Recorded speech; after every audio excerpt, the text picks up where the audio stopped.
बड़वानी के ठिकरी ब्लॉक में आए रक्षा मंत्री राजनाथ सिंह ने लोकसभा प्रत्याशी गजेंद्र सिंह पटेल के समर्थन में किया आम सभा को संबोधित।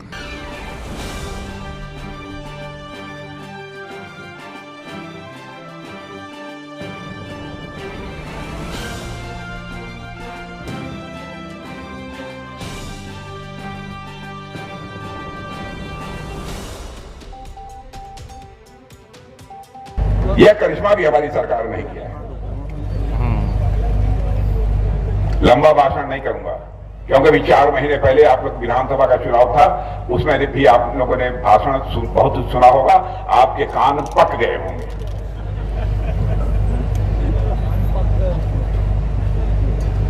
अब यह बताइए, 4 महीने पहले विधानसभा का चुनाव हुआ और 4 महीने के बाद फिर लोकसभा का चुनाव, फिर उसके बाद और कोई चुनाव, रोज चुनाव ही चुनाव।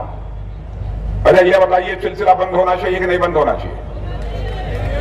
तो मेरी बात सुन लीजिए, अगले 5 वर्षों के अंदर बहनों भाइयों, पार्टी की तरफ से आपको वचन देकर जा रहा हूं, सारे देश के विधानसभा और लोकसभा के चुनाव 5 वर्ष में एक बार होंगे, एक साथ होंगे। यह फैसला कौन ले सकता है? दूसरी पार्टी नहीं ले सकती। यह फैसला कोई ले सकता है तो भारतीय जनता पार्टी ही ले सकती है, हम लोगों की सरकार ही ले सकती है। इसलिए बहनों भाइयों, मैं कहने आया हूं, कांग्रेस की हालत देख रहे हैं, दिनों दिन पतली होती जा रही है, दिनों दिन पतली होती जा रही है।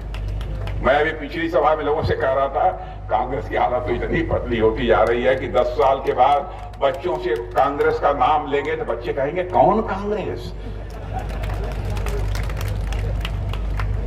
मैंने अभी कहा, मैंने कहा कि पहले डायनासोर के बारे में किताबों में लड़के पढ़ते हैं, पहले डायनासोर हुआ करते थे। बहनों भाइयों, सारी दुनिया से डायनासोर लुप्त हो गए। मुझे लगता है कुछ समय में कांग्रेस भी वैसे ही लुप्त हो जाएगी। भारत कैसे तेजी से आगे बढ़ रहा है। अब मैं रक्षा मंत्री हूं, आप पूछेंगे कि रक्षा के मामले में क्या हालत है? इतना ही कहूंगा, पहले हम तो गोले, बम, मिसाइल, टैंक, यह सब दुनिया की ज्यादातर बाहर के देशों से लेते थे। फाइटर प्लेन,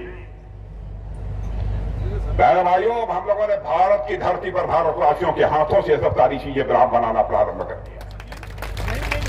हम दुनिया के दूसरे देशों से मंगाते थे सारी चीजें। अभी कुछ आता है, मैं नहीं कह रहा हूं कि एकदम हमने दुनिया के दूसरे देशों से लेना बंद कर दिया, आपको झूठ नहीं बोलूंगा, लेकिन हम लोगों ने काम तेजी से प्रारंभ कर दिया है।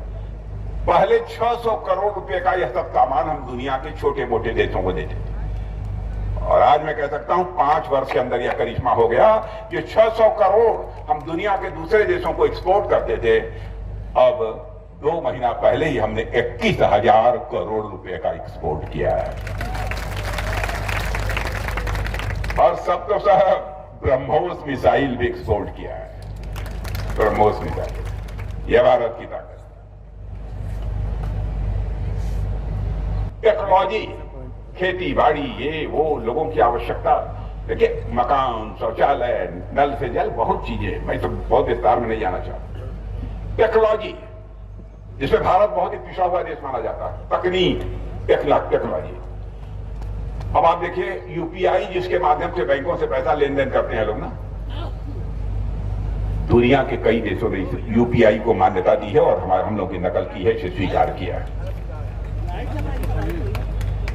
और आज डिजिटल लेन देन सारी दुनिया में जितना हो रहा है, मैं अमेरिका, चाइना सबकी बात कर रहा हूं, बड़े ताकतवर देश माने जाते हैं, सारी दुनिया में डिजिटल यानी मोबाइल से लेन देन जो सब ज्यादा हो रहा है, तो 100 में से 46 लेन देन किसी एक देश में हो रहा है डिजिटल, तो भारत में हो रहा है मेरे बहनों भाइयों। यह है भारत की ताकत।